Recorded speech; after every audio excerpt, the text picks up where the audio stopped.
A response to referral on June 10, 2008 regarding county clerk's decision to cease performing civil marriage ceremonies. The fiscal impact is none, and the action item is to receive and file. Mr. Urrea. Thank you, Mr. Chairman, members of the board. On June 10th, your board requested my office to consider alternatives to continuation of solemnizing marriages in the county of Kern, and also to identify what the cost would be for the county clerk to continue to provide those services. Beginning with the options or alternatives available or for consideration, we first worked with County Council to determine if there was statutory authority for other county clerks outside of the County of Kern to deputize people within the County of Kern, namely county employees, to continue to perform or solemnize marriages. We contacted 8 of the counties that are contiguous to Kern County. The majority of those counties either were unwilling to consider deputizing county employees to solemnize marriages, or had not been solemnizing marriages prior to the recent court decisions and were not going to begin solemnizing marriages afterwards. There was one county, the county of San Bernardino, had expressed a very reluctant willingness to consider it, and of course the details would have to be worked through if they were to, at the culmination of that effort, to deputize county employees to solemnize marriages in the county of Kern. That would of course be the costs of doing so, supervision of those functions, and a variety of other essential components to putting that type of operation in place. We will need further direction from your board if you choose to have the County Administrative Office pursue further discussions with the County of San Bernardino or anybody else for that matter. We also had a look at the Superior Court judges in terms of the court's history of solemnizing weddings and the statutory authority of both the judges and the court as a whole. And as you would expect, the court certainly does have that authority, and each individual judge has that authority. Some 20 years ago, the courts had been routinely solemnizing weddings, but due to a variety of reasons, the courts has chosen not to continue that and had left it to each individual judge, given their schedule and willingness to solemnize weddings. With regard to the costs, the Auditor Controller County Clerk had estimated that there would be a cost savings of approximately $18,000. That $18,000 included not only the direct costs of solemnizing those weddings, but all indirect costs in support of such a function, and also considered the loss of the revenues that would occur should the function be discontinued. The County Administrative Office evaluated that, but evaluated it also from the principles of cost accounting in terms of incremental costs. Specifically, when considering programs that one might add or one might discontinue, one must consider the direct costs that will be saved or incurred and the direct earnings or revenues that would be realized from such an addition or subtraction of services.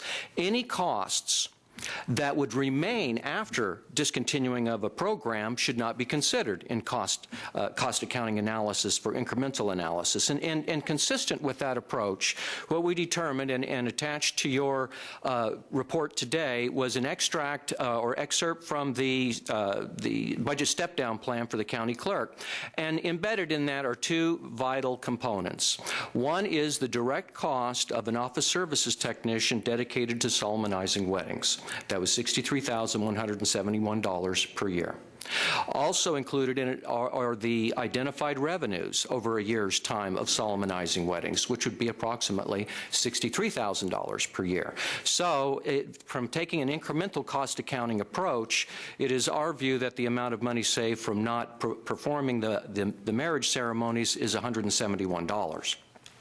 So in sum, we've identified the alternatives for your board.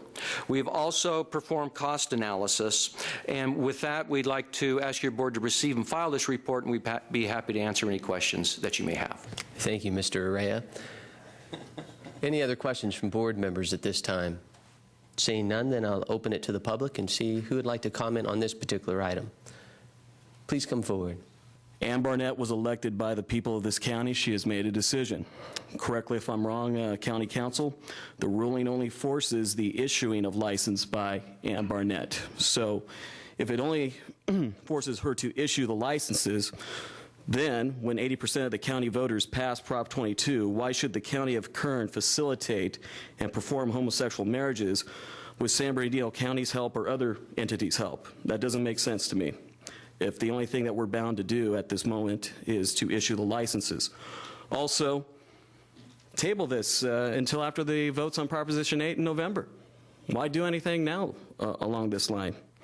Lastly, I have a minor concern somewhat related to this, but it goes slightly off topic, but I'll try to, you'll see the link. A few weeks ago, my friend Chad Vegas sent an email to the 5 of you. It got a little media scrutiny. My concern is, when my friend or any private citizen sends an email to your staffs, why are your staff members or you, with taxpayer money funded computers and internet user agreements, leaking it within hours to the Kern County Democrat Party? That is an inappropriate use of email, and I'm offended that that took place by one of your staff members. And that's all I have to say. Thank you.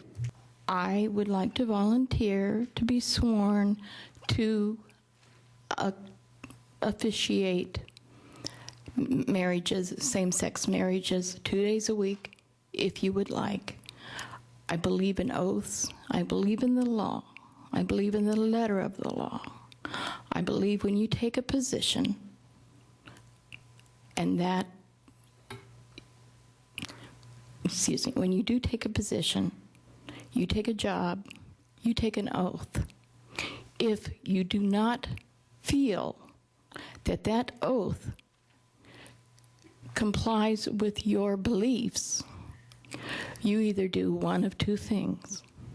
You put your beliefs aside and you follow your oath, or you have the dignity to step down and let someone that will comply with the letter of that oath take that job.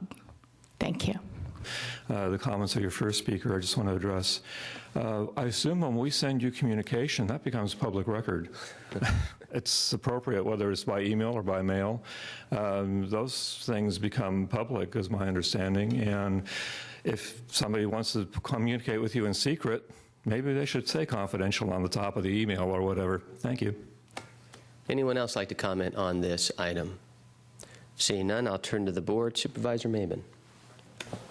Thank you, Mr. Chairman. Mr. Rea, this is my request that you responded to, and I want to thank you for the diligent work. I'm sure you gave heartburn to some county clerks in our adjacent counties when you asked that question. What's missing in all the discussion, everything that's occurred here, is 2,000 heterosexual couples who have received civil ceremonies in this county every year. People who cannot afford or maybe do not want a service by somebody else. Obviously, the judges aren't performing the services. We have people throughout this county that want to get married, that want to have families. Why are we saying no to them? What it reminds me of is 1956. We're going to integrate schools. Okay, we'll fix that. We'll close the schools so we won't have those people in our schools. It's the same kind of philosophy. You throw out everybody in order to shun a few. And I think this is morally wrong. My issue is I want to be able to, once again, reinstate civil ceremonies in this county for all the people who have participated over the years and who want to participate in the future. And I would like to make a motion that county staff approach San Bernardino County to see if they are serious about it.